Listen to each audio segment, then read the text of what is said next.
open. Listen, stay tuned. Got a quick break. Got a couple more show coming up right after this. We'll be right back.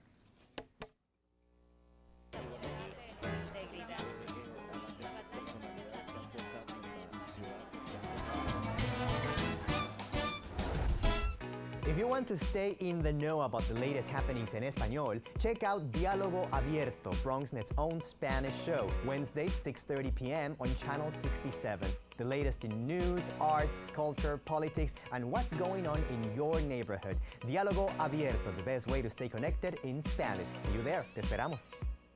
1 minute to find out if you may have prediabetes. You can do it here. But you probably won't. You're busy. Kids, work, show coming back in 48 seconds. So let's do this now. Hold up one finger if you're a man, women, 0. 3 more fingers if you're over 60, 2 over 50, 1 over 40. If you're not sure, keep in mind you're sitting on a couch right now, so 1 more finger if you're not very active. 1 finger if yes, 0 if no. 1 yes, 0 no. Next, find the body type that looks most like you and hold up that many fingers while I look around awkwardly. And that's it. If you're holding up 5 fingers or more, you probably have prediabetes. Sorry to be so blunt, but hey, you're busy. Just go to the site. I adopted Bento in 2010 from a shelter. As it turns out, we have very similar personalities. And this cat makes me make art because he's always motivating me to take pictures of him, to draw pictures of him. He just is motivating artistically. It's just that simple. Well, he's my best friend, but a lot of people know him as Keyboard Cat.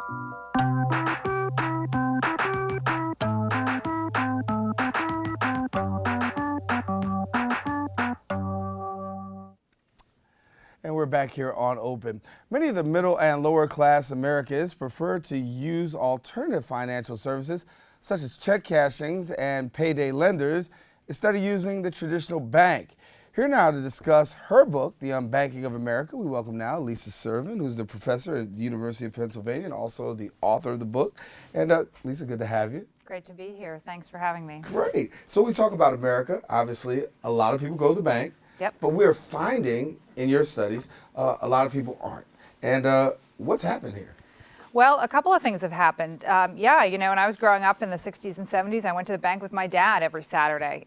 People aren't doing that anymore. Partly it's because of technology, but it's also because the whole consumer financial services system has changed. Banking has gotten a lot more expensive for a lot of people at a time when more than half of Americans are living paycheck to paycheck and can't come up with $400 in case of an emergency. Mm-hmm. So they're using check cashers and payday lenders and pawn shops. And I went to work in one of the check cashers here in the South Bronx, and what people told me was that banks were too expensive, they were not transparent enough, and they did not provide good service, and that's why they'd made the switch. So when you talk about people who don't have a savings account or having a checking account, there are some reasons as to why this is. That's right. I think the assumption is that, that these alternative services are really expensive, but what my customers told me was that you know, first of all, they had to wait for their money. If they deposited a check at their bank on a Friday, on payday, it wouldn't clear until Tuesday or Wednesday, making it very hard for them to take care of their bill paying and buying food and things over the weekend if they needed to do that.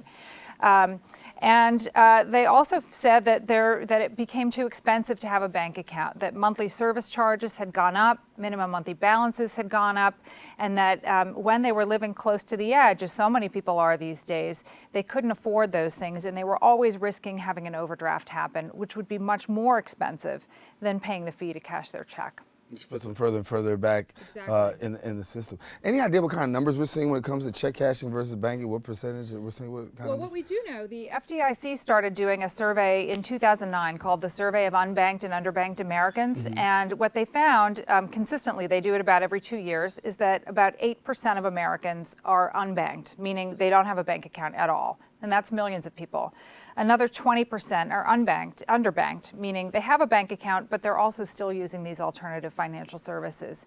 Now, policymakers became really worried about that and tried to start initiatives to move everybody into bank accounts without really understanding why people were making the switch. And so that's really the story I'm trying to shed some light on and show that oftentimes people are making decisions that don't look rational from the outside, but when you understand their situation, they're really rational. So you write the book, The Unbanking of America, How the New Middle Class Survives, and you walk through a few things and you talk about the new middle class. I want to talk about one thing about millennials, and millennials are part of this new middle class or trying to make it to the middle class. Right. How are the millennials perceiving this?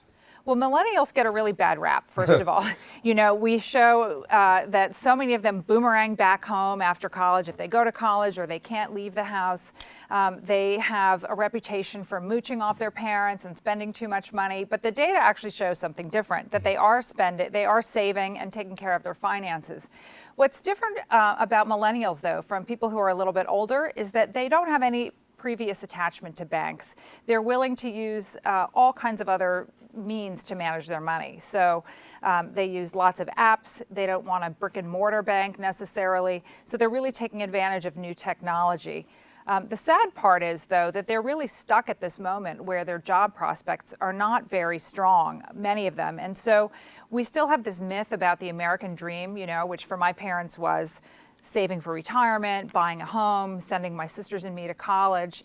The millennials that I spoke with, even some who are coming out of graduate programs, are saying, I have so much debt, I feel like I can either buy a house or have a child. They're making really painful trade-offs because they don't feel like that myth, that story of the American dream is a reality for them. And when you talk about millennials, millennials have their own perspective, right? And then we talk about today's middle class middle class versus yesterday's middle class, because there is a varying of those two middle classes. That's right. That's right. And what we're seeing, probably one of the most surprising things for me about this research was that the population that's growing fastest in terms of its use of these alternative financial services are people who we think of as middle class. They own their homes, they make $50,000 or $75,000 a year, they're college educated. That's the fastest growing group of payday loan borrowers. And so what characterizes this new middle class is chronic financial instability. And that's something we really need to worry about, because when you are in that kind of a state, you can't participate fully in the economy or in civil society. People are incredibly stressed out about money, and so this shift to alternative financial services is really a symptom of a much larger problem. So if I'm not taking my money to the bank and I'm not banking it, then what are people doing? They're just taking the cash and holding it at home. We have an old saying, you know, back in the day, people put the money under the mattress. Is that, are we seeing more of that? There's some of that, for sure. I mean, part of it is if you have no money, you have you don't really need a place to save it, right? Right. Which isn't to say there have been some really good experiments about incentivizing people to save. Even people who are low income. But what we're seeing is that people don't have very much. They're living paycheck to paycheck. They're in debt. But we also saw, for example, here in the South Bronx, we saw some really interesting uses of informal financial services mechanisms, rotating savings and credit associations, which are called ROSCAs. One of the women I met runs 2 of these programs. And what happens is that maybe you have about 10 people in a group. Everybody contributes a certain amount of money every week, and every week a different person in the group gets the pot.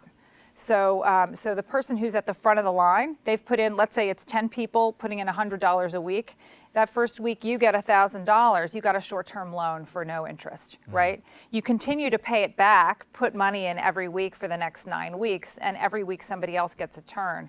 For the people at the end of the line, it's a kind of forced savings, and some people really like that, having their money go into a place where it's safe, nobody will ask for it, and they can't get a hold of it either. So there are some really interesting non-bank solutions people are looking at. So we hear a lot about these payday loans, and I want to take a second to talk about that, because some people hear, oh my God, you payday loans, you know, but a lot of people are really using this service to really get by. How efficient is it, and how many people do you estimate, you know, roughly are converting more to this payday loan system? Well, the industry, the payday lending industry, grew from a $10 billion industry in 2002 to a $30 billion industry in 2012. Wow.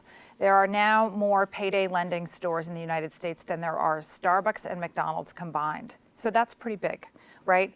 And that's taking into account the fact that in 13 states, including New York, payday lending is illegal. However, you probably know people, or maybe you know people who've got, or you've seen ads for them somehow on your computer. The online portion of the industry is growing really fast, and it's very hard to regulate those lenders. So even if you live in a state like New York where the loans are illegal, you can get access to them.